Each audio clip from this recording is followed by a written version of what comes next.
Hossain police আমার অন্তর্গীয়, Hossain police আমার অন্তর্গীয়। সেদিন মাহমুদুল হাসান এমনি জিকির করতেছে, নাচতে আছে। সেই দিন মুস্তফা রেজভী সাহেব ছিলেন, এই কি জানি নাসির রেজভী সাহেব ছিলেন, নজরুল রেজভী সাহেব ছিলেন। বাবাজান কেবলা বলছেন আর আপনারা চেষ্টা করছেন আর কি, আপনারা খাদেম যারা ছিল অনেকে চেষ্টা করছেন, বাবা দাদা আসেন, খানকা শরীফ ঢুকে দিচ্ছে, বাবা একটা শিশুকে আসেন, আবার আসেন আবার দুইটা। হ্যাঁ, হোসেন বলেছে আমার অন্তর্গীয়, এটাতে কাউকে বললাম না। আত্মের ভিড়ে একটা লোকের অন্তর প্রিয় শব্দটা জানেন, বলছে লোকটা যেই হোক না কেন, আপনি এইটা না বলা আপনার কোন জিনিসটায় ইয়াই কিছু মা মানা কান্তার জুদা লিমা খালার তো বিয়াই বিয়াই কেটে আস্তাকে বার্তাম কোনটা মিনা নালি। হে প্লিজ, কোন জিনিসটা তোমাকে বাধা দিল?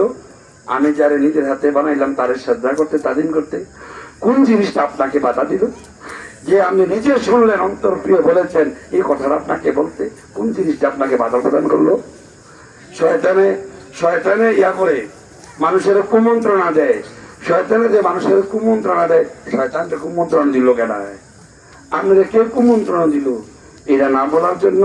আর বলতে আছেন হোসেন পুলিশ রে বাদ করে দিছে, বাদ করে দিলে আপনারা করেছে হোসেন পুলিশে বাদ করতে কোন অপরাধে? এই অপরাধটা যদি আপনারা করেন আপনারা থাকবেন নি?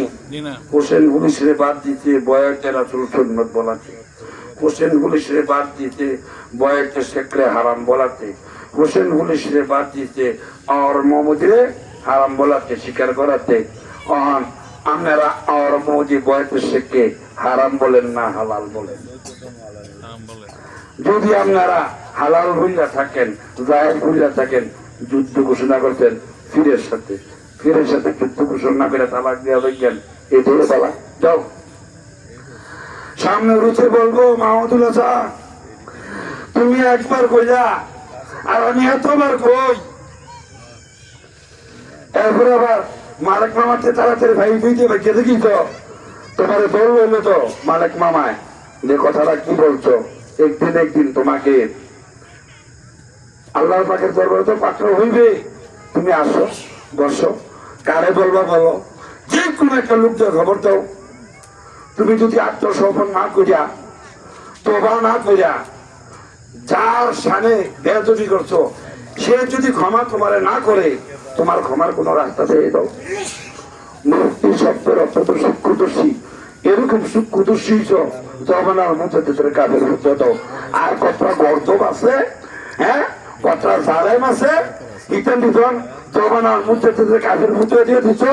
তোমার সামনে কথা আছে না রে চাকরির 2-4 সন্তানের দল, 2-4 সন্তানের দল, ইত্যাদির যারা সন্তান না, যারা নারাই থাকবে দিচ্ছে, তারা না বুঝতে দিচ্ছে, কারণ তুমি তাদেরকে বুঝাইয়া দাও, তুমি তাদেরকে, তুমি কিন্তু বুঝছো মাহমুদুল হাসান, তুমি যে কত বড় অপরাধ করছো।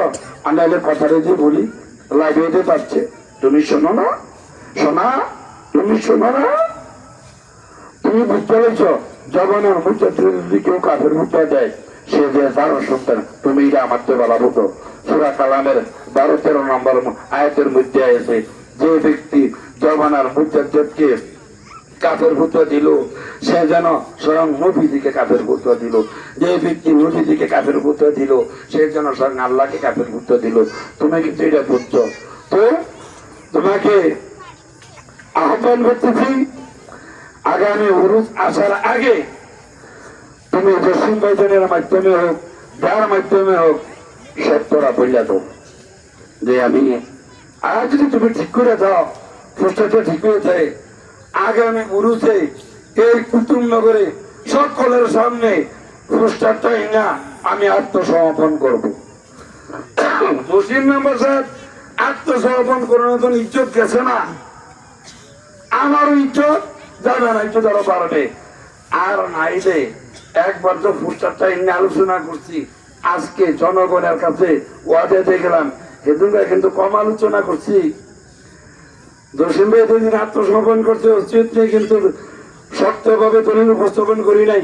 পরে যখন তোমরা আবল তাবল কথা শুরু করছো, এরপরে দলিল দিয়া বলছি, তারপরে দলিল দিয়া বলছি